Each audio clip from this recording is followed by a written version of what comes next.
The Arizona desert stretched endlessly beneath the dying sun, a sea of rust-colored sand and weathered rock that seemed to swallow everything in its path. The sky bled crimson and gold across the horizon, painting the scattered saguaro cacti in sharp silhouettes against the fading light. In the distance, heat waves still shimmered off the hard pan, creating ghostly mirages that danced and disappeared like the dreams of desperate men. Silver Butte sat quietly at the edge of this vastness, a collection of sun-bleached buildings huddled together against the elements. The town had grown up around an old smuggling route, its dirt streets worn smooth by countless wagon wheels and horse hooves. False-fronted stores lined the main street, their painted signs already fading in the relentless sun. The saloon's bat-wing doors hung still in the evening air, and somewhere a dog barked at shadows. Clara Hayes stood in the parlor of the old boarding house, her fingers trembling slightly as she counted the silver coins one more time. $3.40, all she'd gotten for the oak chair that had once graced her dining room. The furniture dealer had run his hands over the carved armrests, clicking his tongue at imaginary flaws, driving the price down with each supposed imperfection he found. "Selling the past to keep breathing," she whispered to herself, the words bitter on her tongue. The coins felt heavy in her palm, each one a small betrayal of the life she'd built with Samuel. She closed her eyes, and the memories rushed back unbidden. 3 years ago, she'd been the sheriff's wife, respected and secure in her place in Silver Butte society. She could still see Samuel adjusting his badge in the hallway mirror, his weathered face creased with the easy smile he saved just for her. "Don't wait up, Clara." He'd said that last night, kissing her forehead with the lips chapped from the desert wind. "Got word of rustlers working the canyon. Should be back by dawn." But dawn had brought only his deputy, hat in hand, eyes unable to meet hers. The ambush had been swift and brutal. They'd found Samuel face down in the red dirt, his blood seeping into the sand, turning it black in the moonlight. The image haunted her still, the way the desert had drunk his life away, leaving nothing but a dark stain that the next sandstorm would erase forever. Clara opened her eyes, pushing the memory down deep where it couldn't hurt her, at least not until night came again, and the darkness brought it all back. She moved to the window, gazing out at the town that had once embraced her. Now, she caught the sideways glances, heard the whispered conversations that stopped when she entered the general store. The widow of the righteous man, they called her, their voices mixing pity with something else, suspicion, perhaps, or resentment. Some said she'd known about the ambush beforehand. Others whispered that she'd held Samuel back from pursuing certain outlaws, that her sympathies had always been too soft for a lawman's wife. The rumors grew with each retelling, twisted by boredom and the human need to find fault where there was only tragedy. Clara pulled the thin curtains closed, shutting out the dying light. Truth was, she had questioned Samuel's methods sometimes. She'd seen the desperation in the eyes of men driven to crime by circumstance, had argued for mercy when her husband saw only black and white, but she'd loved him fiercely, would have died in his place if given the choice. The wind picked up outside, rattling the loose window pane. She could smell the approaching sandstorm on the air, that peculiar mix of dust and electricity that made the horses nervous and sent folks scurrying for shelter. By morning, the town would be covered in a fine layer of grit, getting into everything despite closed doors and shuttered windows. Clara lit the oil lamp with hands steadier now, its warm glow pushing back the gathering shadows. She had water enough for 2 days, some dried beans and a bit of salt pork. The storm would pass, as they always did, and she would endure, as she always had. She moved through her evening routine mechanically, checking the door locks, banking the fire in the small stove, setting out her washing basin for morning. Each action was a small victory against the crushing weight of loneliness. In the bedroom, she avoided looking at Samuel's side of the bed, still made up neat as the day he'd left. The storm hit just after full dark, the wind howling like a living thing. Sand pelted the windows with the sound of 1,000 tiny fingers tapping for entry. Clara pulled her shawl tighter, listening to the old house groan under the assault. These walls had weathered worse, she told herself. They would hold. Through the chaos of the storm, she heard it, the distant rhythm of hoofbeats, steady and purposeful despite the wind. Clara moved to the window, peering through a gap in the curtains. The moon, fighting through breaks in the dust clouds, cast silver light across the street in brief, brilliant flashes. A lone rider emerged from the swirling sand, his black horse moving with sure steps through the storm. The man sat tall in the saddle, his long duster coat billowing behind him like wings. A wide-brimmed hat shadowed his face, and a bandana covered his nose and mouth against the dust. He moved with the easy grace of someone accustomed to harsh weather and hard living. The rider paused at the edge of town, his horse dancing nervously as he surveyed the empty streets. In one of those brief moments of moonlight, Clara caught a glimpse of his eyes, gray as storm clouds, scanning the buildings with the wariness of a hunted animal. Then the dust swallowed him again, and she wondered if she'd imagined him entirely. But no. There was the creak of leather, the soft nickering of his horse as he guided it toward the livery stable. The stranger moved like a ghost through the storm, leaving barely a trace of his passing. Clara found herself holding her breath, though she couldn't say why. Something about the way he carried himself, perhaps the careful, measured movements of a man who'd learned that survival meant never letting down his guard. The moon broke through again, its light streaming through her window like a silver blade. Clara shivered, though the room was warm enough. Out there in the storm walked a man who belonged to the wild places, the lawless territories where Samuel's badge would have meant nothing. She should feel afraid, should bar her door and wait for morning to bring the safety of daylight and witnesses. Instead, she found herself wondering who he was, this silent rider who chose to travel through a sandstorm rather than wait for clear weather. What drove a man into the teeth of such a night? What was he running from or toward? The wind howled louder, and Clara finally turned away from the window. Tomorrow, the stranger would likely be gone, moved on to wherever desperate men went when they couldn't stop running. Silver Butte was just another waypoint on the smuggler's trail, a place to water horses and buy supplies before disappearing back into the vast emptiness of the desert. She prepared for bed, her movements automatic after years of solitary nights. But sleep wouldn't come easy tonight. She knew. The storm would rage until dawn, and with it would come dreams of Samuel, of blood on sand, of all the things she'd sold to keep a roof over her head and food in her belly.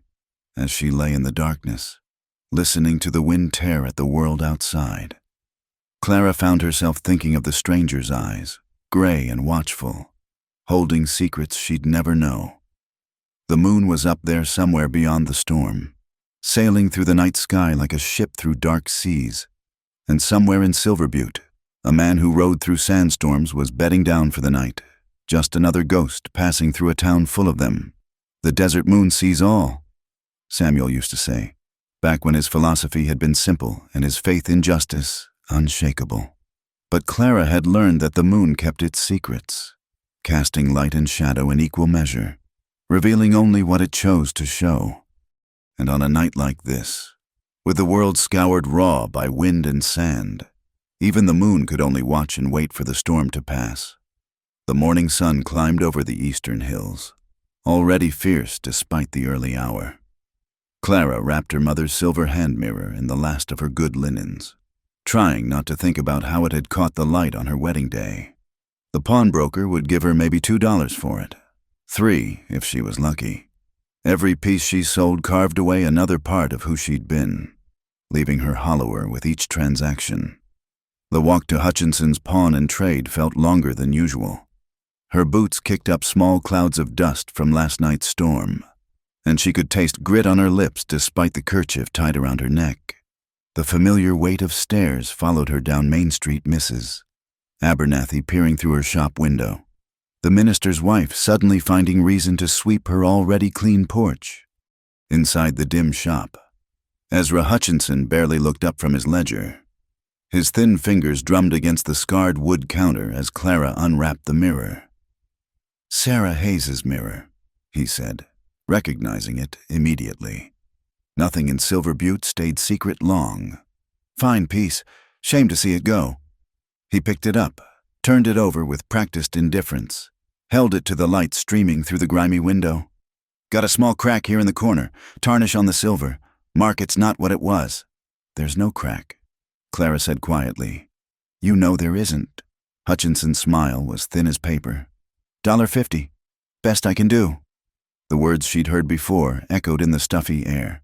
Sheriff's widow sold her past. It had become a joke among the merchants.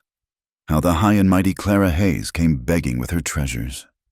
Each visit stripping away another layer of her former life. $2, she said, hating the pleading note that crept into her voice. $1.50. His eyes glittered with petty satisfaction. Take it or leave it, Mrs. Hayes, though I hear the hotel's hiring chambermaids, if you're needing steady work. The insult landed as intended. Clara had applied for the position a month ago, only to be turned away by the manager who claimed they were fully staffed, though she'd seen him hire 2 new girls since then. A sheriff's widow serving drinks and emptying slop buckets was too far a fall, apparently, even for Silver Butte's flexible morality. She took the money, the coins burning her palm like brands.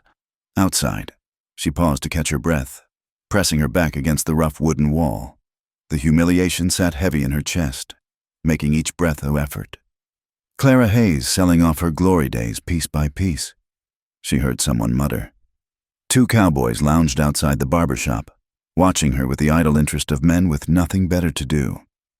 Heard she's down to selling Sam's things now. What Sam's things? The other laughed. Woman probably sold his badge to traveling tinkers. No shame in that woman. Clara walked on, her back straight despite the weight pressing down on her shoulders. Let them talk. They'd been talking for 3 years now, their stories growing wilder with each telling. According to town gossip, she'd hidden outlaws in a root cellar, passed information to smugglers, even taken up with bandits after Samuel's death. The truth, that she was simply a woman trying to survive, was apparently too mundane for their tastes. The saloon doors of Murphy's stood open to catch what little breeze stirred the morning air. Clara usually avoided walking past, but today's humiliation had left her reckless. The smell of stale beer and tobacco smoke drifted out, mixing with the dust and heat. Inside, she could hear the buzz of conversation, dominated by Big Jack Murphy's booming voice. Telling you, the man didn't speak more than 3 words. Just sat there in the corner, nursing 1 whiskey for 2 hours. Clara slowed despite herself. A stranger who kept quiet in a saloon was unusual enough to be noteworthy. Silver Butte thrived on talk gossip being the primary entertainment in a town too small for a proper theater. Silent as a grave. Another voice chimed in, but his eyes watched everything like a hawk sizing up prey. Made me nervous just being in the same room. You see the way he wore his gun? This from Tommy Brennan, who fancied himself an expert on such matters. Tied down low, grip worn smooth, that's a man who's used it plenty. Clara moved on before anyone noticed her lingering, but the image stayed with her, a silent stranger with watchful eyes. Sitting alone while the town spun stories around him, she thought of the rider in the storm, wondering if it was the same man. At Holcomb's general store, she purchased her meager supplies with part of her pawnshop earnings. Flour, salt pork, a small bag of dried beans, and coffee, the cheapest grade. Bitter as alkali water, but better than nothing. Mrs. Holcomb took her money without meeting her eyes, though she managed a curt nod. It was more courtesy than Clara got from most merchants these days. She was examining a bolt of calico, calculating if she could afford enough to patch her work dress, when she felt it, that peculiar sensation of being observed. Clara had developed a sense for it over the years of being Silver Butte's favorite subject of speculation. She turned slowly, her hands still on the fabric. By the pickle barrel stood a man she'd never seen before, though she knew immediately who he must be. Tall and lean, with the kind of rangy build that came from long days in the saddle and longer nights under open sky. His clothes were travel-worn but clean, his boots scarred by hundreds of miles, but it was his face that held her attention. The desert had carved itself into his features. Sun-darkened skin stretched taut over sharp bones. Lines etched deep around eyes the color of winter storm clouds. A dark beard, neatly trimmed despite his rough appearance, shadowed a jaw that looked cut from granite. Those gray eyes studied her with an intensity that made her breath catch. Though his expression revealed nothing, they stood frozen for a moment, taking each other's measure across the cramped store. Clara felt exposed under that steady gaze, as if he could see through the careful facade she'd built to survive. Then, surprising her, he touched the brim of his hat in a gesture of respect that seemed to belong to an earlier, more courteous age. "Ma'am," he said, his voice exactly as she'd imagined it would be, low and rough, like gravel polished smooth by river water. "Sir," she replied, her own voice steadier than she felt. He moved past her to the counter, his spurs singing softly against the plank floor. Clara noticed how he positioned himself to keep the door in sight, how his right hand stayed free, habits of a man who'd learned caution the hard way. "Need directions to Agua Fria Spring," he told Holcomb, laying coins on the counter for a few basic supplies. "Heard it's still running despite the drought." Holcomb's eyes darted between the stranger and Clara, clearly uncomfortable with the tension in his store. "About 15 miles northwest. Follow the old Apache Trail till you hit the Red Rocks. Then bear west. Can't miss it if you know what to look for." The stranger nodded, gathering his purchases. He moved with an economy of motion that spoke of long practice at making himself small, unnoticed. But there was power there too, coiled and waiting like a snake in the shade. As he passed Clara again, he paused, this close. She could smell leather and dust, the faint scent of sage that clung to men who slept in the desert. His eyes met hers, and, for just a moment, she saw something flicker there. Recognition, perhaps, though they'd never met, or maybe it was simply one damaged soul acknowledging another. Then he was gone, the door closing behind him with a soft thud that seemed to echo in the sudden silence. Clara realized she'd been holding her breath and let it out slowly. "That's him." "Mrs." Holcomb whispered, finally finding her voice. "The one they're all talking about. Eli Cross. Someone heard him called, though he didn't offer the name himself." Clara left without buying the calico. Outside, she caught sight of the stranger, Eli Cross, leading his black horse from the livery. He moved through the crowded street like smoke, there and gone before most folks noticed his passing. His economy of movement, the way he seemed to occupy less space than a man his size should. It all spoke of someone who'd learned to survive by not being seen. The day grew hotter, heat devils dancing on the distant mountains. Clara made her way home, her mind troubled by the encounter. There had been something in those gray eyes, a weight of experience that matched her own. She'd seen that look before, in the faces of men who'd lost everything and kept moving anyway, because stopping meant dying. That evening, as purple shadows stretched long across the desert, Clara heard the sound again, soft footfalls on her back porch. She froze at the wash basin, soap suds dripping from her hands. The footsteps paused, and she could feel presence like a physical weight against her door. Heart racing. She dried her hands and moved to the window. The last rays of sun painted the world in shades of gold and crimson, but there was enough light to see the tall figure standing at the edge of her property. Eli Cross stood motionless as the rocks themselves, his profile etched sharp against the dying light. He wasn't looking at her house, she realized. His gaze was fixed on the desert, on the vast emptiness that stretched beyond Silver Butte's borders. There was something in his posture, a loneliness so profound it made her chest ache with recognition.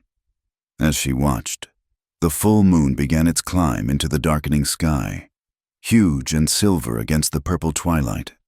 Its light caught him in profile, transforming him into something mythic, a figure from the old stories. When the West was younger and wilder, the sheriff's widow sold her past. Clara whispered to herself, remembering the cruel words from the pawn shop, but standing there, watching this silent stranger beneath the rising moon. She felt something stir that she'd thought dead with Samuel, until a silent outlaw took her heart under the desert moon.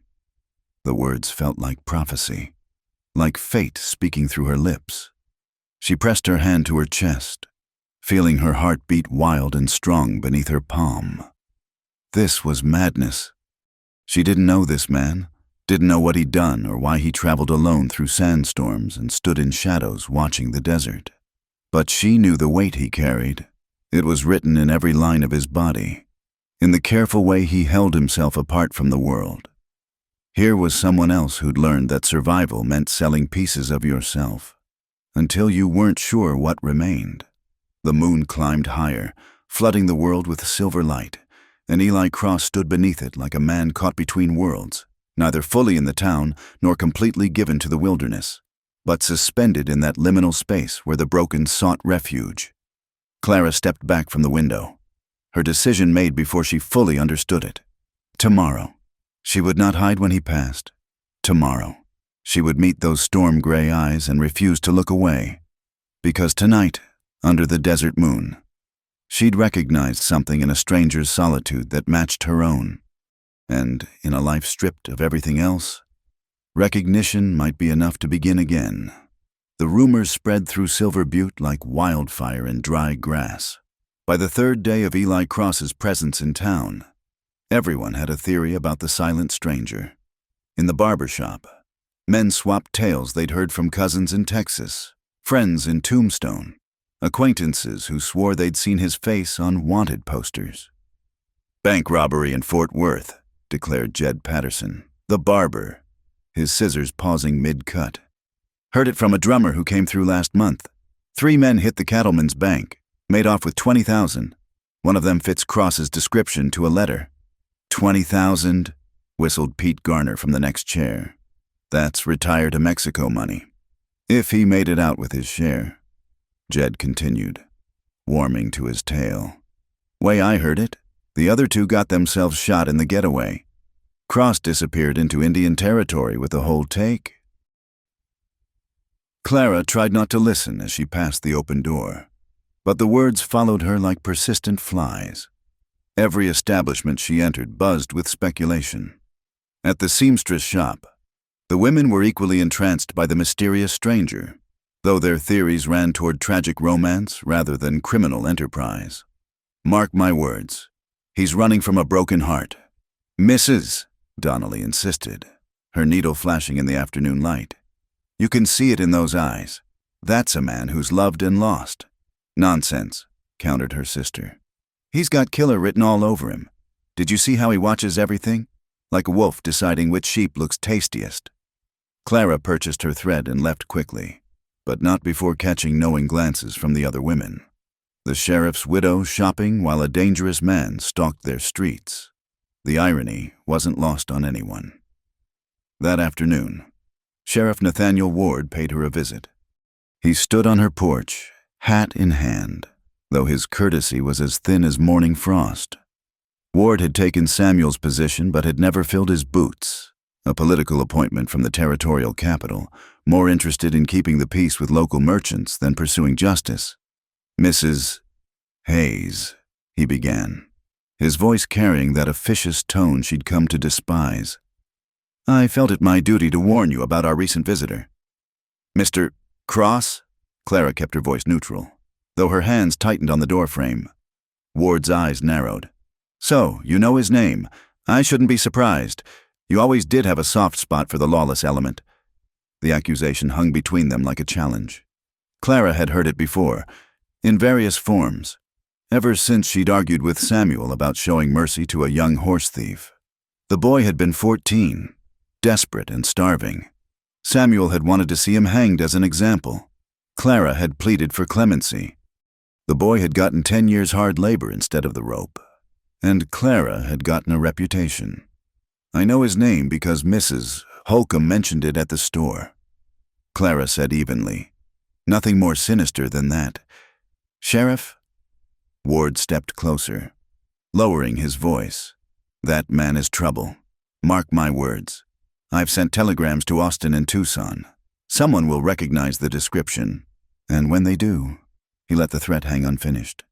"Then you'll follow the law," Clara said.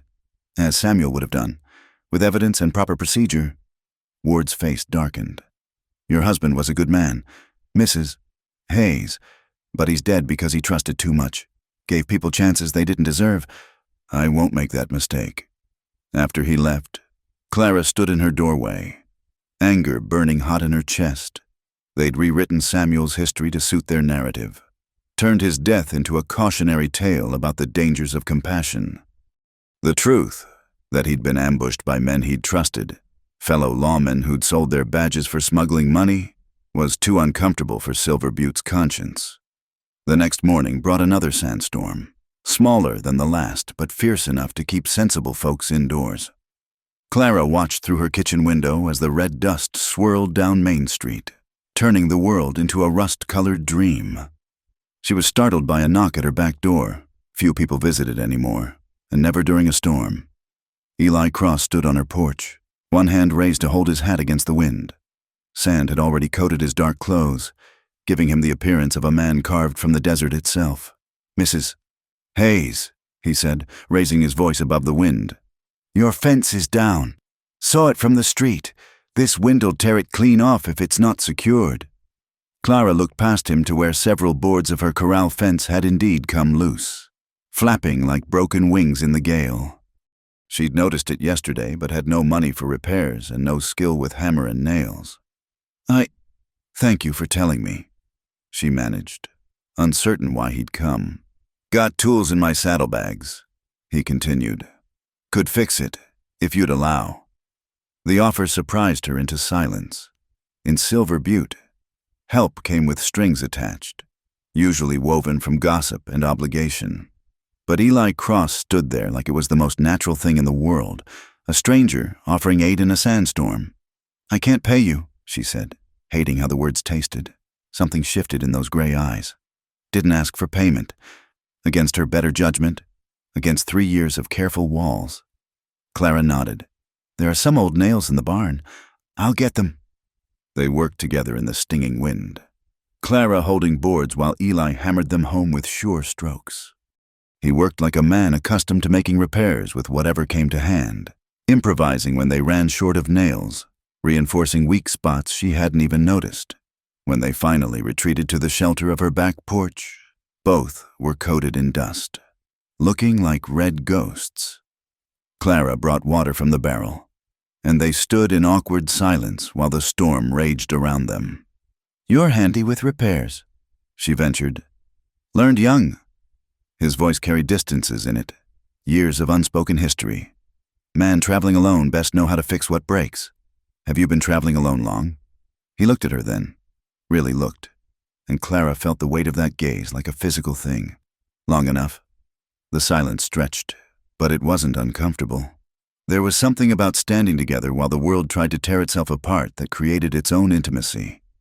Clara found herself studying his profile, the weathered lines, the scar that ran through his left eyebrow, the way his jaw tensed as if he were holding back words. "They're saying things about you," she said finally. "In town. They usually do." There was no bitterness in it, just acceptance. "About a bank robbery in Texas." His mouth quirked in what might have been a smile. "Must have been a busy man. Heard yesterday I robbed a stage in New Mexico. Day before that, killed 3 men in Nogales." "Did you?" The question hung between them like a blade. Eli turned to face her fully, and Clara saw something raw in his expression before he shuddered it away. "I've done things," he said slowly, "things that follow a man no matter how far he rides. But I've never taken what wasn't mine to take. Never killed except when there was no other choice." Clara believed him. Maybe it was foolish. Maybe it was just the loneliness recognizing itself. But she believed him. "Samuel, my husband, he used to say the desert purified things, burned away everything false until only truth remained. Smart man. He's dead now. 3 years. I'm sorry." 2 words, but they carried more genuine sympathy than all the elaborate condolences she'd received from Silver Butte's upstanding citizens. The storm began to die as suddenly as it had risen, the wind dropping to a whisper. Eli stepped off the porch, settling his hat back on his head. Thank you, Clara called after him. For the fence? He paused, looking back. You remind me of someone. Who? Someone who deserved better than what the world gave her. Then he was gone, disappearing into the settling dust like he'd never been there at all. Clara stood on her porch long after, wondering at the ache in her chest, the way her heart seemed to be waking from a long sleep. That evening, she sat by her fire, trying to focus on her mending. But her thoughts kept drifting to storm-gray eyes and hands that knew how to fix broken things. Outside, the moon rose clear and bright, washing the desert in silver. A knock at her door made her jump. She opened it to find Mrs. Abernathy, the banker's wife, standing there with two other women from the Ladies' Aid Society. Their faces wore identical expressions of righteous concern. Clara, Mrs. Abernathy began without preamble. We've come to talk sense to you. About what? Don't play naive. Half the town saw that outlaw at your house today, in broad daylight, or what passes for daylight in a sandstorm. He fixed my fence, Clara said evenly. Christian charity. I believe it's called. Mrs. Abernathy's face pinched. That man is dangerous. Sheriff Ward says he's wanted in 3 territories. Sheriff Ward says a lot of things. Clara Hayes. The banker's wife drew herself up to her full, imposing height. Have you no shame? No respect for your husband's memory? What would Samuel think? You consorting with criminals? The words hit like physical blows. Clara gripped the doorframe, fighting the urge to slam it in their faces. Samuel is dead, she said quietly. And I'll thank you not to presume what he would think. We're only trying to help. One of the other women interjected. You're vulnerable, a widow alone. Men like that, they prey on women in your situation. My situation? Clara laughed, the sound sharp as broken glass. You mean selling everything I own to eat? Being turned away from employment because the sheriff's widow serving drinks might embarrass the town? That situation? The women exchanged glances, their certainty wavering. We're concerned for your reputation. Mrs. Abernathy tried again. My reputation? Clara stepped forward, and the women actually backed away. My reputation died with Samuel. You all made sure of that with your whispers and your theories. So forgive me if I don't much care what you think about who fixes my fence. She closed the door on their shocked faces, her hands shaking with delayed reaction. Through the window, she watched them hurry away, no doubt to spread word of her defiance through Silver Butte's gossip network. Clara pressed her forehead against the cool glass. Tomorrow there would be consequences. There always were when you challenged the town's moral guardians. But tonight, she couldn't bring herself to care. Outside, the moon sailed through a clear sky. And somewhere in Silver Butte, a man who fixed broken things without asking for payment was perhaps looking at that same moon. Clara allowed herself to imagine, just for a moment, that he was thinking of her too. It was a dangerous thought for a dangerous time, but then she'd already lost everything that mattered. What was one more risk in a life already reduced to rubble? The desert moon kept its silent vigil, and Clara Hayes began to understand that some chances were worth taking, even when the whole world warned you away. The evening sky burned copper and gold as Clara tended her small garden, coaxing life from the stubborn desert soil. Her hands worked mechanically, pulling weeds from around the struggling tomato plants, but her mind wandered. 3 days had passed since Eli Cross had fixed her fence. 3 days of pointed stares and whispered conversations whenever she ventured into town. She heard his footsteps before she saw him, that particular rhythm she'd learned to recognize, deliberate and unhurried. Eli rounded the corner of her house, pausing at the edge of the garden as if uncertain of his welcome. Mrs. Hayes. Mr. Cross. She sat back on her heels, brushing dirt from her hands. Come to fix something else? That almost smile touched his lips again. Horse through a shoe. Thought you might have a bucket I could borrow for water. It was an excuse, and they both knew it. The livery stable was closer and better equipped, but Clara found herself nodding, rising stiffly from the ground. There's a bucket by the well. Help yourself. Instead of fetching it immediately, he stood watching her work. The silence stretched between them, filled with the evening songs of desert birds and the distant laughter of children playing before supper. "Garden struggling," he observed. "Everything struggles here." The words came out more bitter than she'd intended. "But we keep trying anyway." "Stubborn." He said it like a compliment. Clara looked up at him, shading her eyes against the setting sun. "Some might say foolish. Some might be wrong." She led him to the well, watched as he drew water with practiced ease. His horse, the black gelding she'd seen that first night, stood patient at the gate. A magnificent animal, well cared for despite the hard miles showing in its coat. "What's his name?" she asked. "Sombra, Spanish for shadow." Eli ran a gentle hand along the horse's neck. "Found him half dead in the Sonoran Desert 5 years back. Nursed him through. Been together since." "You speak Spanish." "Some. Enough to get by below the border." Clara knew she should let him tend his horse and leave. Every moment he stayed increased the risk to what remained of her reputation.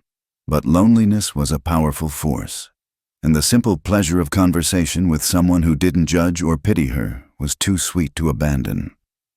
"Would you like some coffee?" The invitation escaped before wisdom could stop it. "I was about to make some anyway." His gray eyes studied her, seeing too much. "That's kind of you." They sat on the back porch as twilight gathered, 2 cups of bitter coffee between them. The domestic normalcy of it felt both strange and right. Clara tried to remember the last time she'd shared coffee with anyone. Came up empty. "Can I ask you something?" she said finally. He nodded, waiting. "What happened to her? The woman I remind you of?" Eli's hands tightened on his cup, knuckles white against the tin. For a long moment, Clara thought he wouldn't answer. When he spoke, his voice carried the weight of old grief. "My sister, Mary Catherine." The name seemed to hurt him. "She was 16 when the raiders came. Mexican War had just ended. A lot of bad blood on both sides of the border. They hit our ranch outside San Antonio." Clara stayed silent, letting the story come at its own pace. "Killed our parents outright, took Mary Catherine and 2 other girls from neighboring spreads. I was away, hiring on with a cattle drive." His laugh was bitter as alkali water. "Thought I was being a man, earning money for the family. You couldn't have known. Maybe not. Didn't stop me from riding after them. Took 2 weeks to track them to their camp."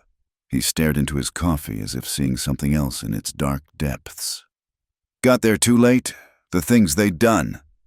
His voice trailed off, but Clara understood. The frontier was cruel to women caught in its violence. "I killed them all." The words were flat, matter of fact. "Every last one. Buried Mary Catherine in a quiet spot by a stream. She always loved the sound of water." "That's justice, not murder," Clara said softly. "Law didn't see it that way.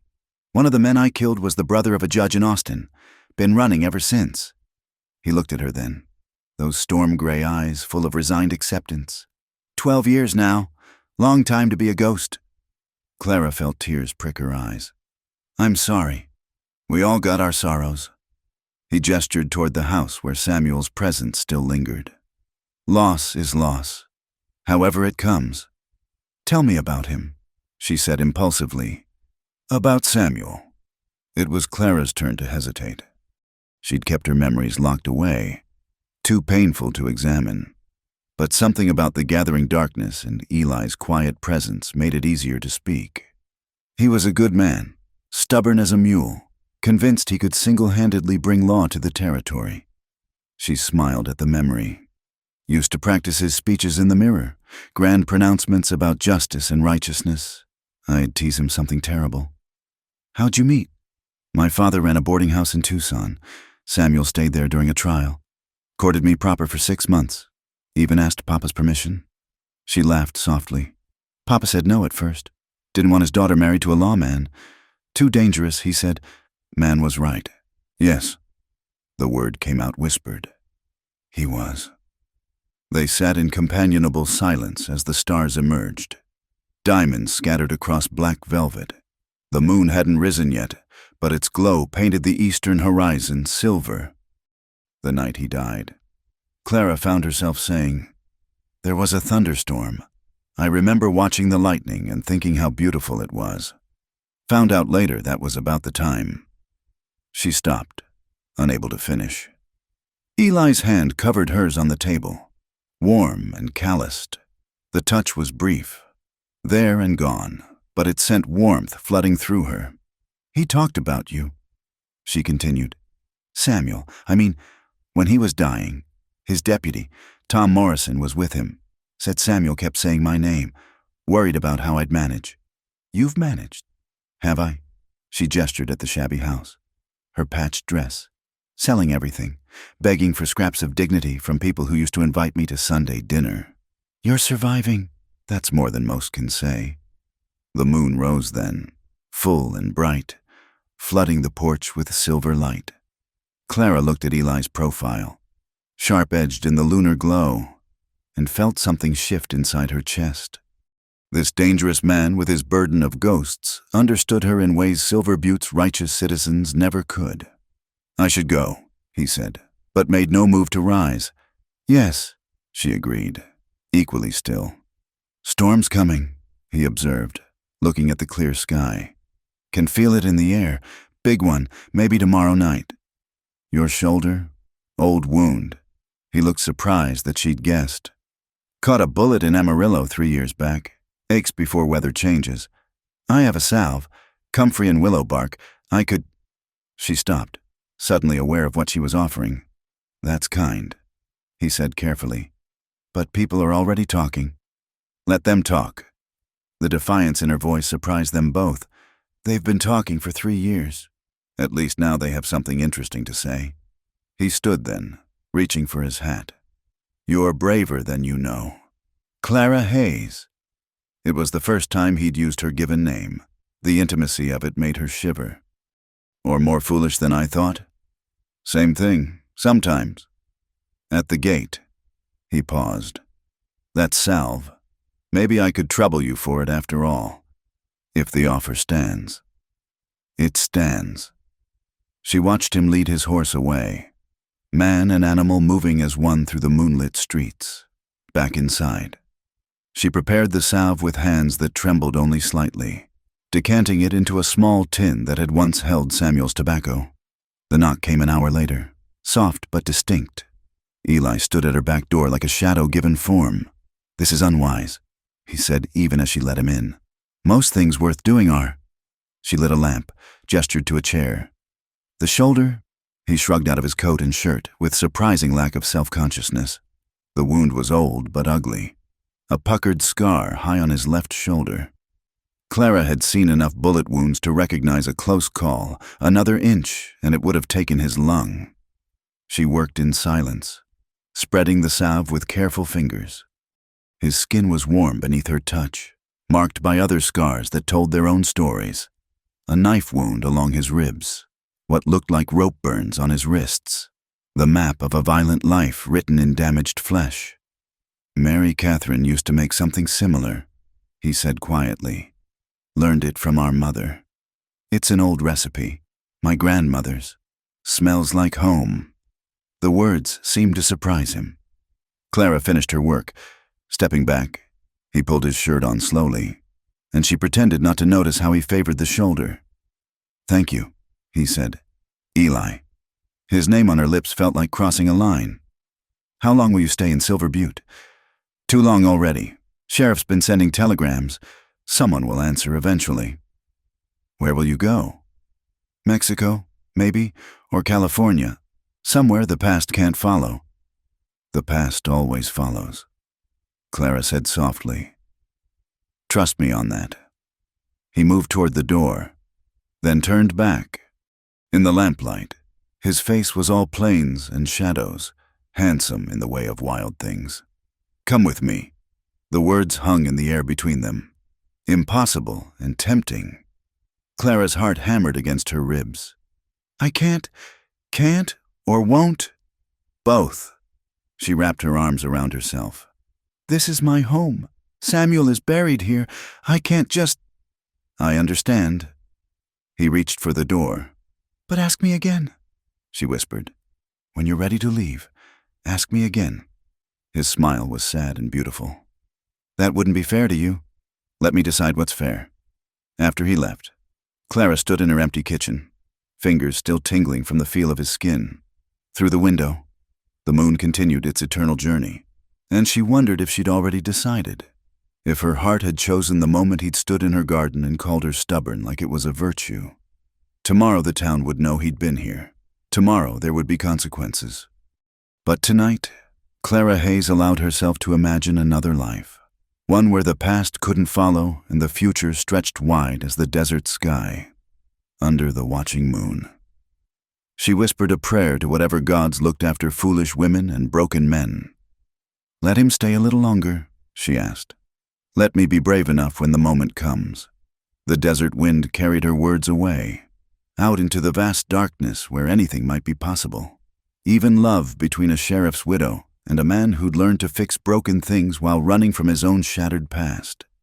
The news came with the morning stage, delivered by a dust-covered rider who looked like he'd been riding hard for days. Clara watched from her window as Sheriff Ward hurried to meet him, saw the exchange of papers, the way Ward's face lit up with grim satisfaction. Her heart sank, knowing without being told that Eli's past had finally caught up. Within an hour, the whole town buzzed with the revelation. The Macklin gang, 3 brothers who'd terrorized the border territories for years, were heading towards Silver Butte. Word was they were tracking someone, a former member who'd betrayed them. The description matched Eli Cross perfectly. Clara forced herself to go about her daily routines, but her thoughts churned like storm clouds. At the Mercantile, conversation stopped when she entered. Even those who'd been marginally polite now treated her like she carried disease. Harboring a fugitive, she heard someone mutter. Samuel must be rolling in his grave. She bought what she needed and left quickly, but not before catching sight of Sheriff Ward's newest wanted poster. Eli's face stared back at her, rendered in harsh black lines that failed to capture the kindness she'd seen in those gray eyes. Wanted for murder and robbery. It proclaimed, reward, $500 dead or alive. That evening, as purple shadows stretched across the desert, Eli appeared at her back door. He looked haggard, dust-covered from hard riding. You shouldn't be here, Clara said, even as she stepped aside to let him in. I know about the Macklins. He accepted the water she offered, drinking deeply. Need you to know the truth before what? Before whatever comes next. He set down the glass, met her eyes. I rode with them once, not proud of it, but a man does what he must to survive. Left when I realized what they really were. Killers who enjoyed the killing. Why are they coming here? Because I took something when I left. He reached into his saddlebag, pulled out a worn leather journal. Names, dates, locations, every crime they committed, written in Jake Macklin's own hand. He was always vain about his exploits, kept records like he was writing history. Clara took the journal, flipped through pages of careful notation. The systematic recording of violence made her stomach turn. This could hang them all. She breathed. That was the idea. Been carrying it 5 years, waiting for the right moment, the right lawman. His smile was bitter. Harder to find than you'd think. Samuel would have... She stopped, unable to finish. Yes, Eli said simply. He would have. They stood close in the gathering darkness, the weight of possibility heavy between them. Come with me, he said again. Urgent now. Tonight. The Macklins won't care who gets caught in the crossfire. I can't protect you if you stay. Clara felt the pull of it, the chance to leave everything behind, to stop being the sheriff's widow and become someone new. But through the window, she could see the cemetery on the hill, Samuel's grave marked by a simple wooden cross. I need time to think. Time's the one thing we don't have. But he nodded, understanding in his eyes. I'll wait by the old mine shaft tonight, midnight, if you're coming. I'll be there, she said, not knowing if it was true. After he left, Clara sat in Samuel's chair, running her fingers over the worn arms. She tried to summon his presence, to ask forgiveness or permission. She wasn't sure which. But the dead keep their own counsel, and the house remained silent. She packed a small bag, practical things, nothing sentimental, then unpacked it, then packed it again. The clock on the mantel ticked away precious minutes. At 11:30, she stood at her door, bag in hand, heart hammering, one step forward into the unknown, or stay and face whatever the Macklins brought to Silver Butte. She thought of Mary Catherine, of all the women who never got the chance to choose their fate. The moon hung full and silver overhead as she made her way through the empty streets. Every shadow could hide danger. Every sound might herald disaster. But she kept walking, drawn by something stronger than fear. The old mine shaft sat a mile outside town, abandoned when the silver played out years before. She saw Sombra first, the black horse nearly invisible in the darkness. Then Eli stepped from the shadows, and the relief on his face made her knees weak.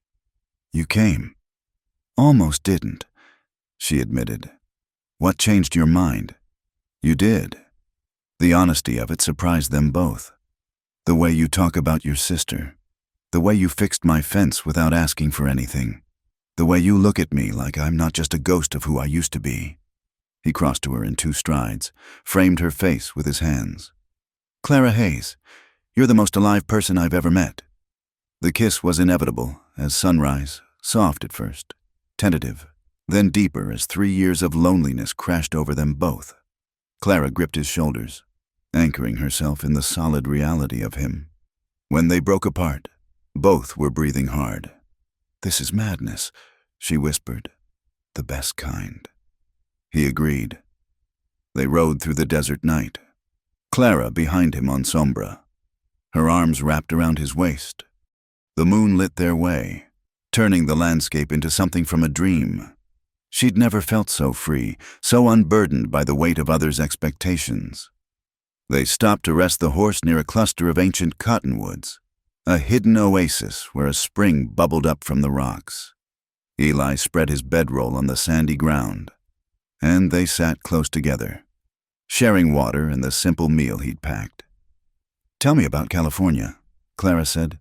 "Green hills running down to the ocean, air that smells like salt and flowers, towns where nobody knows your name or cares where you came from." He painted the picture with quiet words, and Clara could almost see it. "And we'd do what there? Whatever we choose. Run horses, maybe. Open a shop. Farm oranges." He smiled at her expression. "You've never seen an orange tree, have you? Pictures in books. They're beautiful. White blossoms that smell like heaven, then fruit like captured sunshine." His arm came around her, pulling her close. "You'd love it there." She let herself imagine it.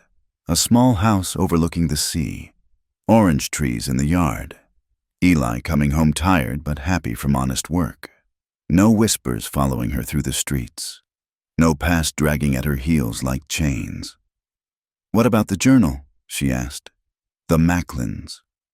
"There's a federal marshal in Los Angeles, former Texas Ranger. Reputation for honesty. Figure I'll turn it over to him. Let the law handle it proper. And if they catch us before we get there," his arm tightened around her. "They won't." But even as he said it, they heard the sound horses approaching fast, too many to be innocent travelers. Eli was on his feet instantly, pulling Clara up. "Into the rocks," he commanded. Grabbing his rifle, they scrambled up the loose scree, finding shelter behind a large boulder. Below, 5 riders emerged from the darkness, guns already drawn. "No, you're up there. Cross." The voice was harsh, tinged with cruel amusement. "Saw your tracks plain as day. Why don't you come down and face us like a man?" "That Jake Macklin?" Clara whispered. Eli nodded, checking his ammunition. "Stay down. Whatever happens." Well, another voice called. "Looks like he's got company. That the sheriff's widow? Heard you took up with her. Samuel Hayes must be spinning in his grave." Rage, hot and pure, flooded through Clara. Before Eli could stop her, she stood up, Samuel's old Colt in her hand. "You want to talk about my husband?" Her voice rang clear in the night air. "Let's talk about how he died, about who really set that ambush." Silence greeted her words. Then Jake Macklin laughed, ugly and knowing. "Smart woman, figured that out. Did you?" "You paid Tom Morrison to set him up. Needed the sheriff out of the way for your smuggling routes. The pieces had been there all along, but she'd been too grief-stricken to see them. Tom took his 30 pieces of silver and played the grieving deputy perfectly. Ancient history now." Jake called, "But since you know, makes this easier. Can't leave witnesses." The first shots shattered the peaceful night. Clara dropped behind the boulder as bullets whined overhead, chips of rock raining down. Eli returned fire, his movements calm and precise. "There's a path," he said between shots. "Behind us, leads up to the rim. When I say run, I'm not leaving you." "Clara," she fired at a muzzle flash, heard a yelp of pain. "I said I'm not leaving." They fought side by side as the moon watched impassively overhead. Clara thought of all the nights she'd spent alone, wishing for the chance to avenge Samuel. Now that chance was here, delivered by the strange paths fate sometimes took. A figure tried to flank them, creeping through the shadows. Clara saw him first, fired without thinking. The man tumbled down the slope. "Still, good shot," Eli murmured. "Samuel taught me." The battle raged on, measured in heartbeats and held breath. Then, sudden as thunder, new gunfire erupted from the east. Riders poured into the small valley, badges glinting in the moonlight. "Federal marshals!" someone shouted. "Drop your weapons! The Macklins, caught in crossfire, tried to flee. It was over in minutes, though it felt like hours. When the smoke cleared, 4 of the 5 outlaws lay dead or dying. Jake Macklin, wounded but alive, was in custody." A man with a marshal's star approached their position. "Eli Cross?" Eli stood slowly, hands visible. "That's me. Marshal John Baylor.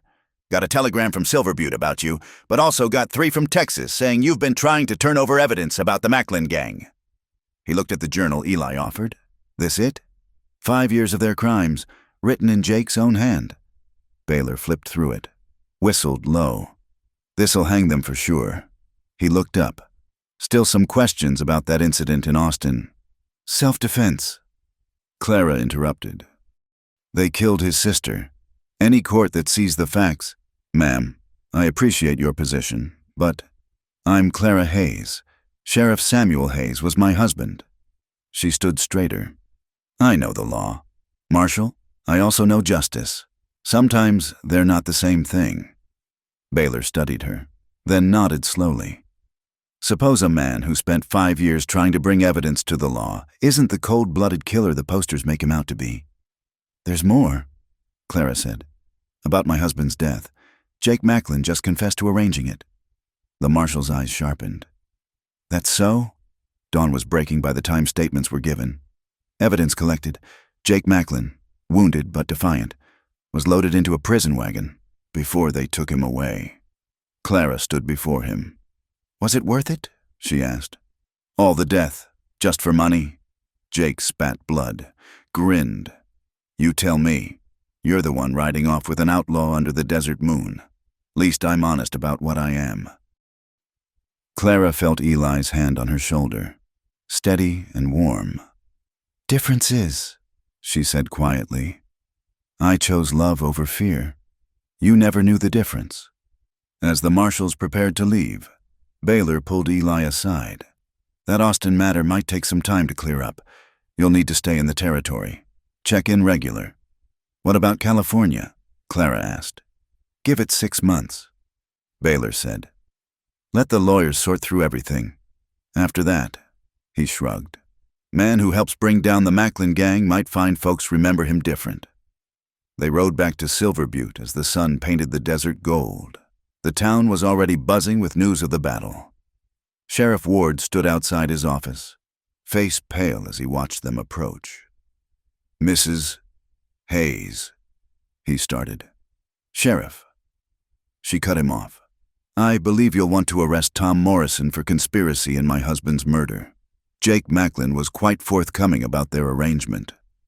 Ward's face went from pale to ashen. Tom, but he was Samuel's friend. Yes. She felt decades of weight lifting from her shoulders. Sometimes the worst betrayals come from those we trust most. Later, as Clara stood in the cemetery, Eli waited by the gate, giving her privacy. She knelt by Samuel's grave, traced his name on the wooden cross. "I loved you," she whispered. "I'll always love you, but I can't live in your shadow anymore." She pulled off her wedding ring, kissed it, and buried it in the sandy soil. "Be at peace, my dear one. We both deserve that now." When she joined Eli, he took her hand without speaking. Together they walked back toward town, where Clara Hayes would pack her life properly this time, say her farewells, and prepare for whatever came next. 6 months, Eli said. "I can wait 6 months." Clara replied, "After 3 years, what's a little more time?" That night, as the full moon rose over Silver Butte, they sat on her porch one last time. Tomorrow would bring changes, legal proceedings, territorial politics, the slow grinding of justice. But tonight, they had each other in the vast desert sky and the knowledge that sometimes, against all odds, broken people could help each other heal. "No regrets?" Eli asked. Clara lifted their joined hands, studied the way her fingers interwove with his. "Only that it took so long to find you." Under the desert moon, the sheriff's widow and the former outlaw began writing their new story, one where the past informed but didn't imprison, where love could grow in the most unlikely soil, and in the silver light that had witnessed so much sorrow, hope bloomed like a desert flower after rain, rare, precious, and absolutely worth the wait. The thunder of hoofbeats shattered Silver Butte's afternoon drowse. Clara looked up from her washing to see a dust cloud approaching fast from the south, too many riders to be ordinary travelers. Her blood ran cold as she recognized the lead horseman, Jake Macklin's younger brother, Luther, who'd been away during the fight at the spring. Behind him rode at least 15 men, all armed, all wearing the hard expressions of those who lived outside the law. "Everyone inside!" Sheriff Ward's voice cracked with panic as he ran down Main Street. "Lock your doors! Women and children to the church!" Clara dropped her washing and ran for her house, but she'd barely reached the porch when Eli appeared, having sprinted from the livery stable. His face was grim as he pulled her inside. "Luther's here for revenge," he said, checking his weapons. "Should have known Jake wouldn't be the end of it." Through the window, they watched the gang ride into town like a conquering army. Luther Macklin dismounted in front of the sheriff's office, his voice carrying clear in the still air. "People of Silver Butte, you harbored the man who betrayed my brothers, turned them over to the law like dogs. Now you'll pay the price." Sheriff Ward emerged, trying to project authority he clearly didn't feel. "Now see here, Macklin. This is a peaceful town. We don't want trouble." Luther's laugh was cold as winter wind. "Should have thought of that before you let Cross and his woman plot against us." He drew his gun, pointed it at Ward's chest. "Where are they?" I don't..." The gunshot echoed off the buildings. Ward crumpled, clutching his shoulder. Screams erupted from the scattered townsfolk. "Next one goes in his head," Luther announced calmly. "Cross, I know you're here. Come out and face me, or I start burning buildings. Your choice." Clara grabbed Eli's arm as he moved toward the door. "You can't. They'll kill you." "They'll kill everyone if I don't." His gray eyes were steady, resolved. "This is my fight. Our fight," Clara corrected. She retrieved Samuel's rifle from above the mantel. "I'm done hiding while others pay for my choices." Before Eli could protest, explosions rocked the town. The outlaws had set fire to the feed store, flames already licking at the dry wood. More shots rang out as some of the townsmen tried to resist.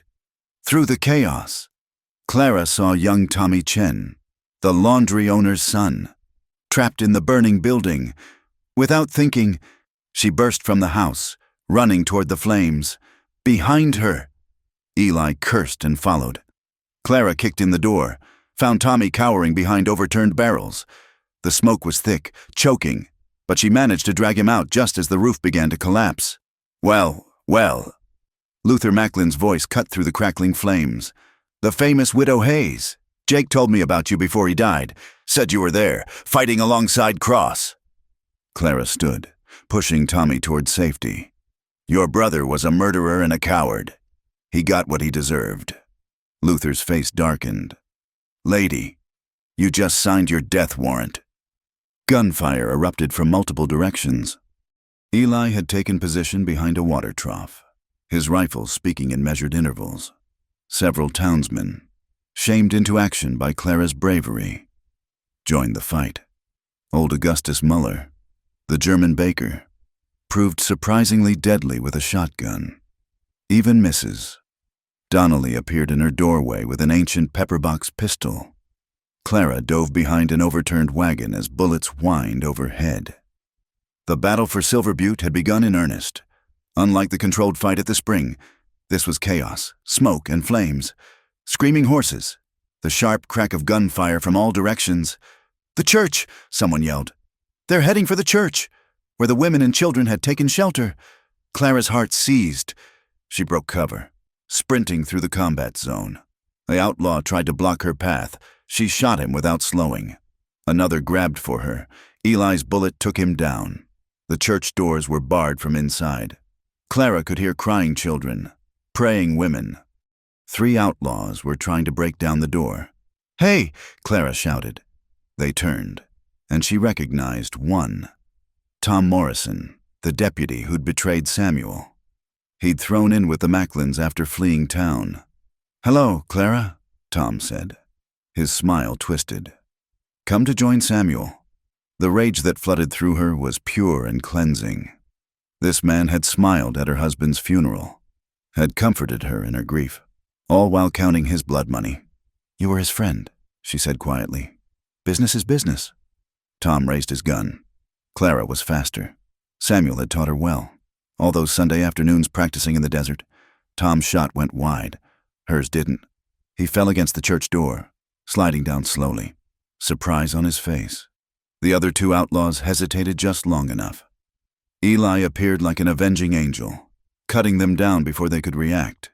Together, they stood guard as the church doors opened, townspeople spilling out to join the fight. The battle raged through the afternoon. Buildings burned, filling the air with smoke and embers. The outlaws had expected easy pickings, a town of shopkeepers and farmers. Instead, they found a community pushed too far, fighting for their homes and families.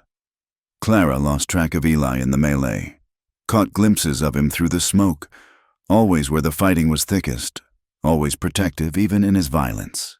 She found herself back to back with Augustus Muller at one point, the old baker grinning fiercely despite a bloody gash on his forehead. Like the old country, he shouted over the gunfire. Prussians, Mexicans, outlaws, all the same in the end. The tide turned when the cavalry arrived, literally.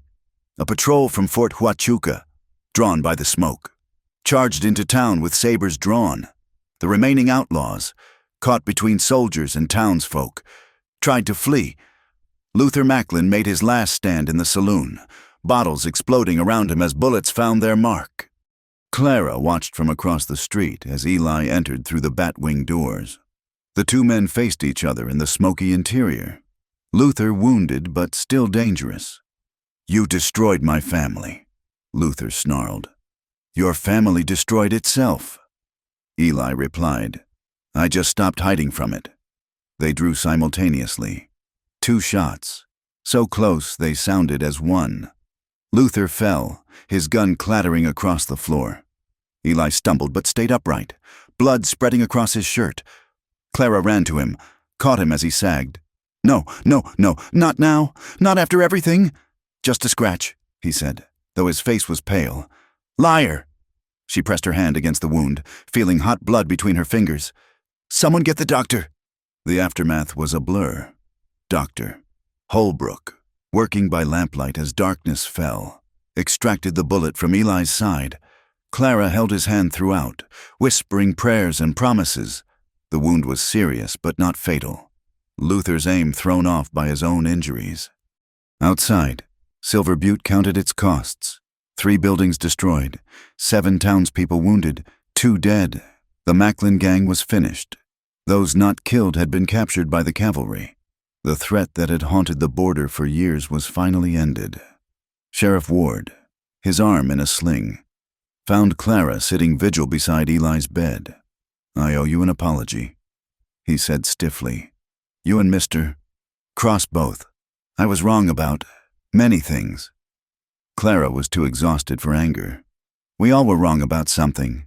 Sheriff, question is what we do now." The town council met. "We want to offer Cross a position, deputy sheriff, if he'll take it. Man who stands up for a town like he did. That's the kind of law we need." Clara almost laughed at the irony. "You'll have to ask him when he wakes up." "And you, Mrs. Hayes." The council also voted. "That teaching position at the school. It's yours if you want it." After he left, Clara sat in the lamplight, watching Eli's chest rise and fall. The town that had shunned her now offered acceptance, but only after violence had proven her worth. It was a bitter kind of vindication. Eli stirred near dawn, his eyes focusing on her face. "You stayed," he murmured. "Where else would I be?" "California," he said with a weak smile. "Orange trees and ocean breezes. Maybe someday." She smoothed his hair back, felt the fever breaking. "But right now, Silver Butte needs rebuilding, and maybe we're the ones to help do it." "Deputy Cross," he said, testing the words. "Got a strange ring to it. Better than Outlaw Cross. And you, Teacher Hayes. I like the sound of it." She hesitated. "Though I was thinking, maybe someday, Teacher Cross might sound even better." His hand found hers, squeezed gently. "Clara Hayes, is that a proposal?" "It's a possibility," she said. "Like California, something to work toward." The sun rose over a changed Silver Butte. Smoke still drifted from ruined buildings, but already people were clearing debris, planning reconstruction. The battle had scarred the town but also cleansed it, burning away old prejudices along with the wooden facades. Mrs. Abernathy brought soup, mumbling an apology for her previous behavior. Augustus Muller promised free bread for a month. Even Mrs. Donnelly, bandaged but dignified, offered grudging respect. "You fought like Sam would have," she told Clara. "Maybe I was wrong about you." "We were all wrong about something." Clara repeated what she'd told Ward. It was becoming her motto for this new world they were building. As Eli recovered, the story spread beyond Silver Butte. Newspapers from Tucson to San Antonio carried the tale of the town that fought back, of the sheriff's widow and the reformed outlaw who'd stood against impossible odds. Letters came offering rewards, job positions, even a writer wanting to turn their story into a dime novel. But Clara and Eli stayed in Silver Butte, helping rebuild what had been broken. She took the teaching position, filling young minds with knowledge and older hearts with hope. He accepted the deputy's badge, bringing an understanding of both sides of the law that made him unexpectedly effective. On quiet evenings, they still talked about California, about orange groves and sea breezes. But increasingly, those dreams included the friends they'd made, the community they'd helped forge in the crucible of shared danger. Heroes of Silver Butte.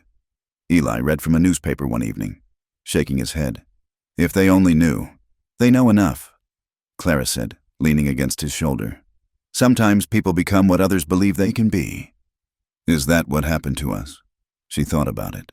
The journey from suspicion to acceptance, from isolation to belonging. No, we became what we chose to be, despite what others believed. The moon rose full and bright, the same moon that had witnessed their first meeting, their first kiss, their desperate flight and triumphant return, under its light. Silver Butte slept peacefully, guards posted but no longer needed. The war was over, and in its place, something new was growing. "No regrets?" Clara asked, echoing his question from weeks before. Eli pulled her closer, pressed a kiss to her hair. "Only that it took getting shot for the town to offer me honest work." She laughed, the sound bright in the darkness. Tomorrow would bring new challenges. There were still legal matters to resolve, a town to finish rebuilding, a wedding to plan when the time was right. But tonight, they had peace in each other and the knowledge that sometimes the greatest battles led to the most unexpected victories. Under the eternal desert moon, the sheriff's widow and the former outlaw sat together, no longer defined by their pasts but by the future they were building, one choice at a time. And in the distance, a mockingbird sang, its voice carrying across the desert like a promise of mornings yet to come. The federal marshals arrived on a Tuesday morning, their badges glinting in the harsh desert sun. Clara watched from her classroom window as they dismounted in front of the sheriff's office, their faces set in the grim expressions of men bearing bad news. Her heart sank, knowing instinctively they'd come for Eli. She dismissed her students early, ignoring their disappointed groans, and hurried across the dusty street. Inside the sheriff's office, she found Eli standing calm and straight, his deputy's badge already on the desk. Sheriff Ward looked uncomfortable, while the lead federal marshal, a tall man with graying temples, held a sheaf of official papers. Mrs. Hayes, the marshal nodded respectfully. I'm Chief Marshal Jonathan Prescott. I'm afraid we need to take Mr. Cross into custody. On what charges? Clara kept her voice steady, though her hands trembled. The old Austin matter, ma'am. The territorial governor received pressure from certain parties. Despite Mr. Cross's recent service, they're demanding a formal trial. Eli touched her arm gently. It's all right. Clara, we knew this might happen. No, she said fiercely. It's not all right. He saved this town. He helped bring down the Macklin gang. Doesn't that count for anything? Prescott's expression softened slightly. It counts for a great deal, ma'am, which is why I'm personally guaranteeing Mr. Cross's safety and fair treatment. The trial will be in Tucson. Judge William Cartwright presiding. He's a fair man. The town gathered as word spread. Clara was surprised to see how many faces showed concern, even anger. Augustus Muller stepped forward, flour still dusting his apron. This is not right, he declared in his thick accent. This man fought for us. We should fight for him. The law is the law, Ward said weakly, but even he looked troubled. The law? Mrs. Donnelly pushed through the crowd, her usually stern face flushed with indignation. The law let the Macklins terrorize us for years. This man did what the law couldn't. A murmur of agreement rippled through the crowd. Clara felt a surge of bitter irony. The town that had shunned them now rallied to their defense. Too late to matter. Listen. Prescott raised his voice. I understand your feelings. That's why I'm extending an invitation. Any citizens who wish to speak on Mr. Cross's behalf at the trial are welcome to make the journey. Your testimony could make a difference. Eli turned to Clara as the marshals prepared to leave. Take care of Sombra for me. He gets lonely. You're coming back. She gripped his hands, not caring who saw. I don't care what it takes. You're coming back. Clara. His voice was gentle, resigned. No. She stood straighter. I've already lost one man to violence. I won't lose another to politics. She turned to the crowd. Who's with me? Who'll go to Tucson and tell them what kind of man Eli Cross really is? The response surprised everyone. Muller was first to volunteer, followed by Mrs. Donnelly, Doctor. Holbrook raised his hand, as did the minister, Reverend Patterson, even some who'd been most suspicious. The banker, the hotel owner, stepped forward. Well, Prescott said, clearly taken aback, I suppose we'll need to arrange transportation for quite a delegation. The next days passed in a blur of preparation. Clara organized the witnesses, helped them prepare their statements. She wrote letters to every influential person Samuel had known, calling in old favors, leveraging her husband's reputation for one last service. The night before they were to leave for Tucson, she visited Eli in the small jail where he was being held. Sheriff Ward let her in without question, giving them privacy. You don't need to do this, Eli said through the bars. 20 people ready to travel 2 days in the desert heat? For me? 23. Actually, the Chen family decided to come too. Seems saving their son from a burning building made an impression. He shook his head in wonder. 3 months ago, these people wouldn't speak to you because of me. 3 months ago, they didn't know you, or me, really. She reached through the bars to touch his face. We're not the same people we were then. No, he agreed softly. We're not. The journey to Tucson was hard. 2 days of dust and heat, the makeshift convoy of wagons and riders moving slowly across the desert. Clara rode in the lead wagon with Mrs. Donnelly, who proved surprisingly good company once her rigid exterior cracked. I was wrong about you, the older woman said as they camped the first night. About him, too. My husband was killed by outlaws 15 years ago. Made me see evil everywhere, I suppose. We all carry our ghosts. Clara replied, thinking of Samuel, of Mary Catherine, of all the losses that shaped them. Tucson was larger than Silver Butte, bustling with commerce and politics. The courthouse stood impressive in adobe and timber, a symbol of civilization's reach into the frontier. Clara had been here before with Samuel, knew its halls and the men who walked them. The trial was set for the following morning. That evening, Clara put on her best dress, the one she'd worn to Samuel's funeral, black silk that marked her as a respectable widow. She made rounds to old acquaintances, trading on her husband's memory one last time. Judge Cartwright agreed to see her in his chambers, a courtesy to Samuel's widow. He was older than she remembered, hair gone white, but his eyes remained sharp. Mrs. Hayes, I was sorry to hear about Samuel, a good man. Yes, he was, which is why I'm here. She laid out her case carefully, not pleading but presenting facts. Eli's attempt to bring evidence to the law, his defense of Silver Butte, the lives he'd saved. The law's clear, Cartwright said when she finished. He killed a man, in defense of his sister, after watching her. Clara's voice caught. Your Honor, you have daughters. What would you have done? The judge was quiet for a long moment. The law must be impartial. Mrs. Hayes. The law should be just, she countered. Samuel believed that. It's why people respected him. The trial began at 9 sharp. The prosecutor, a thin man named Kellerman, painted Eli as a cold-blooded killer who'd taken the law into his own hands. He had witness statements from Austin, painting the Macklin associate Eli had killed as an upstanding citizen. Then came the defense, one by one. The people of Silver Butte took the stand. Augustus Muller spoke of Eli's courage. Dr.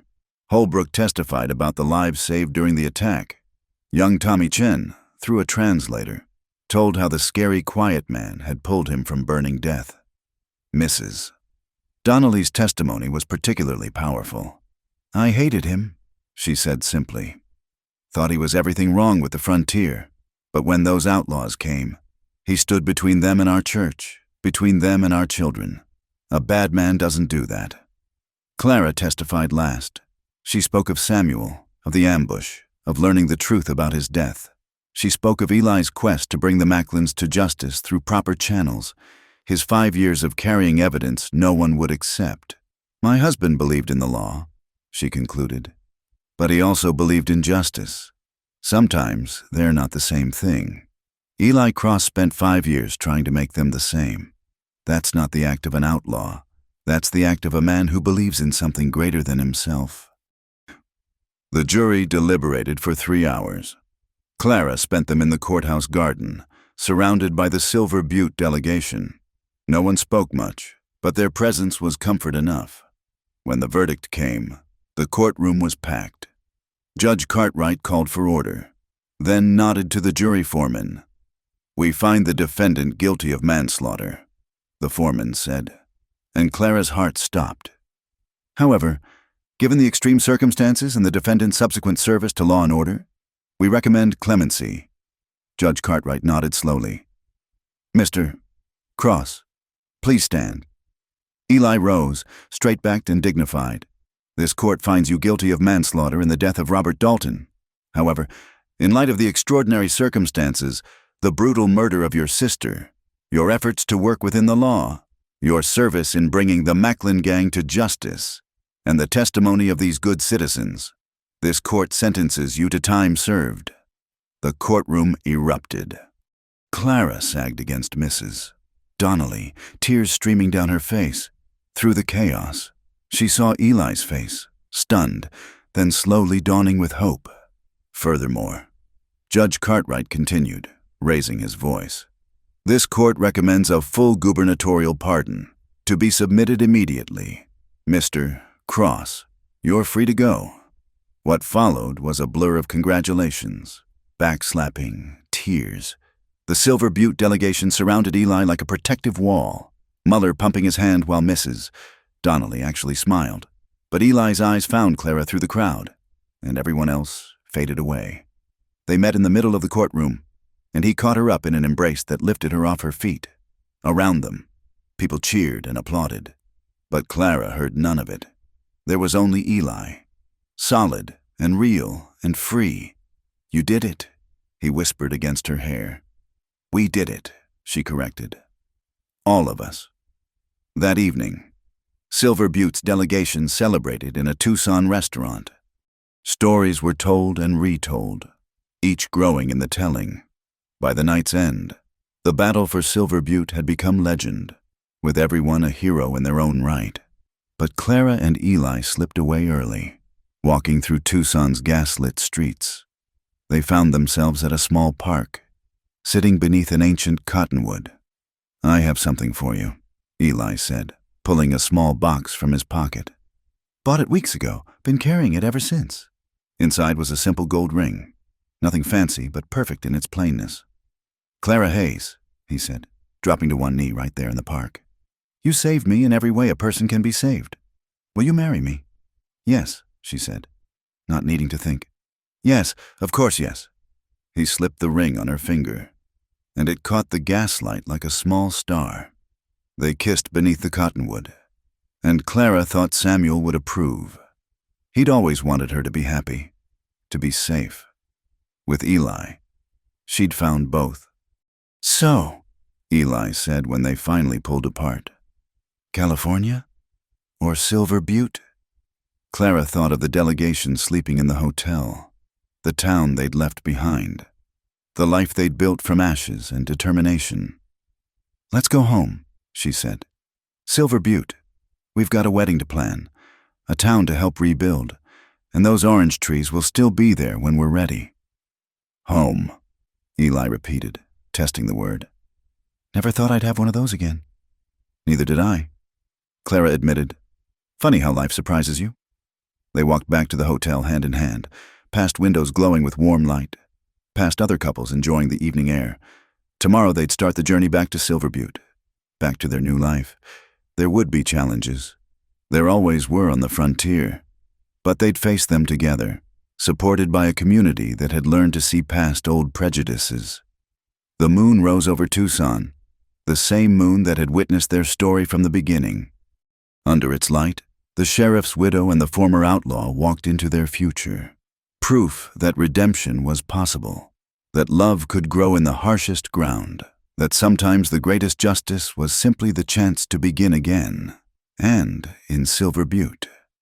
Sombra waited in the livery stable, no longer lonely, knowing his master would return. The desert wind whispered through the rebuilt streets, carrying promise of rain, of growth, of all the tomorrows yet to come. 6 months passed like a desert wind, swift and transforming.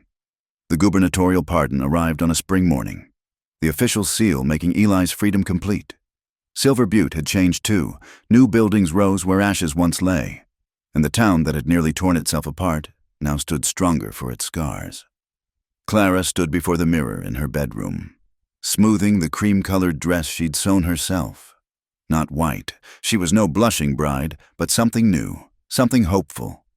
Through the window, she could see people gathering at the church, the whole town turning out for the wedding of the sheriff's widow and the former outlaw. "You look beautiful," Mrs. Donnelly said from the doorway, her voice suspiciously thick. The older woman had become an unlikely friend, their shared experience in battle forging bonds that gossip never could. "I'm nervous," Clara admitted. Isn't that foolish? After everything we've been through, a wedding makes me nervous. Not foolish at all. Second chances are precious things. Natural to want to hold them tight. At the church, Eli waited in his best suit. Sheriff Ward standing as his best man. Another transformation the past months had wrought. The man who'd once wanted to arrest Eli now counted him as his most trusted deputy. "Ready for this?" Ward asked.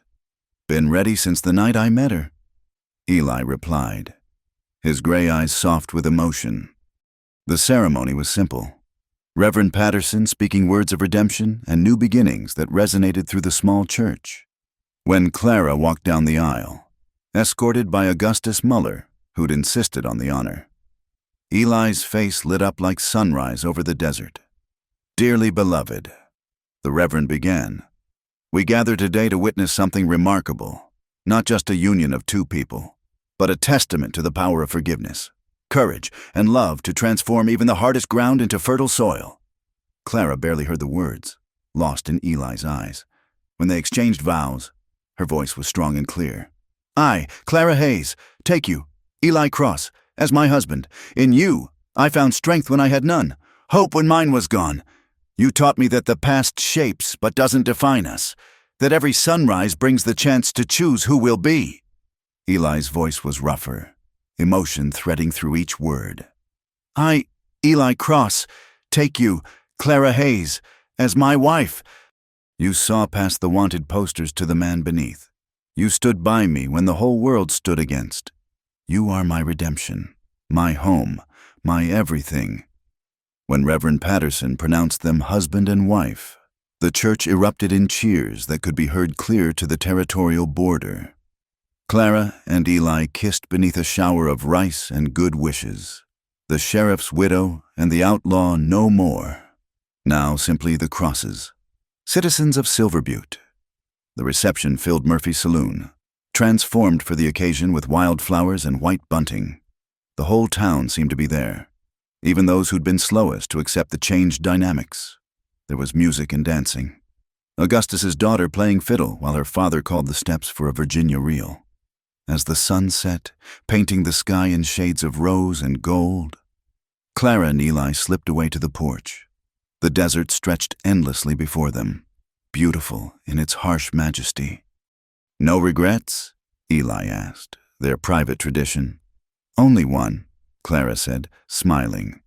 "That we have to wait until morning to start our honeymoon." They were taking a week in Tucson.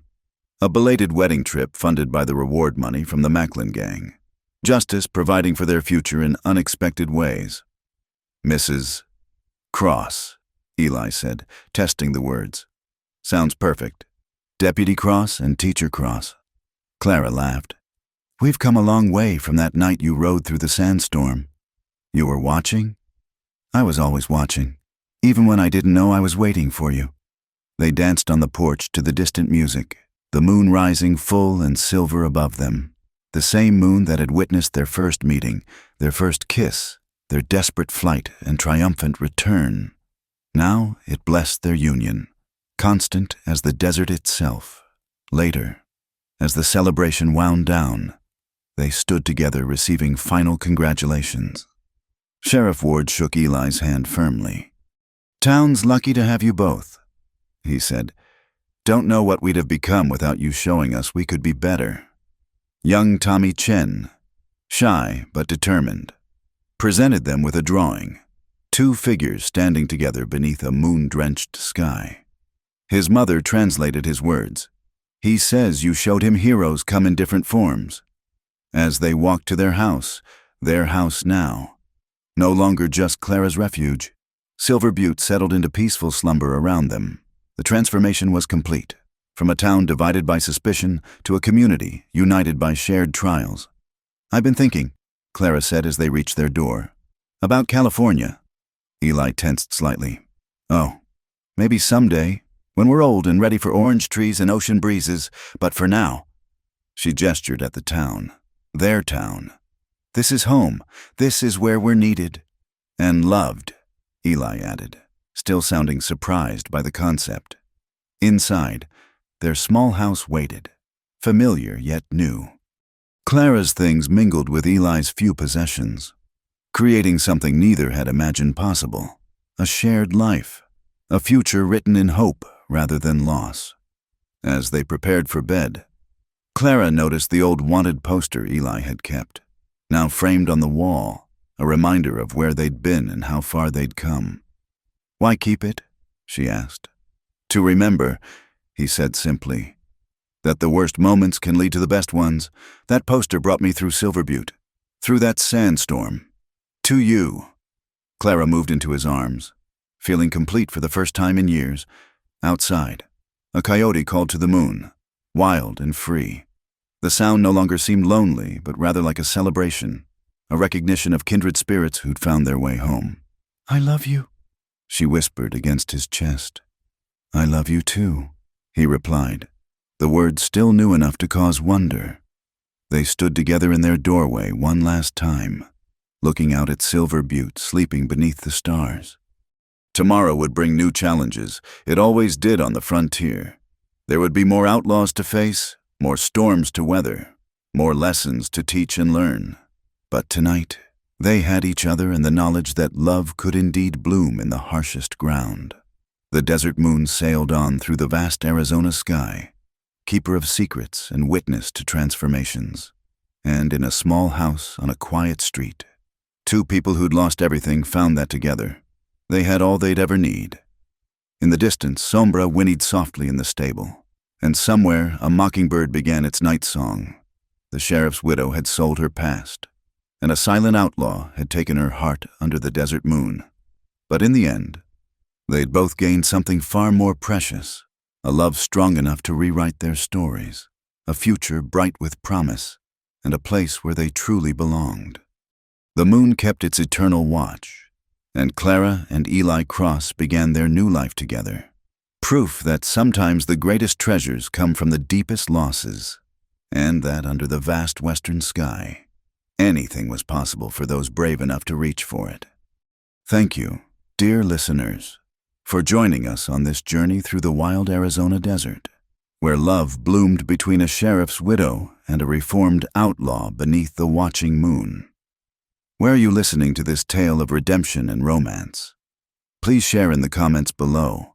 We'd love to know if you're by a cozy fireplace, on a long drive, or perhaps under your own starlit sky.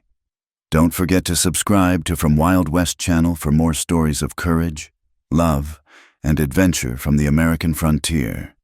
What did Clara and Eli's journey mean to you? Share your thoughts. Every story finds different hearts in different ways, and we'd be honored to hear how this one found yours.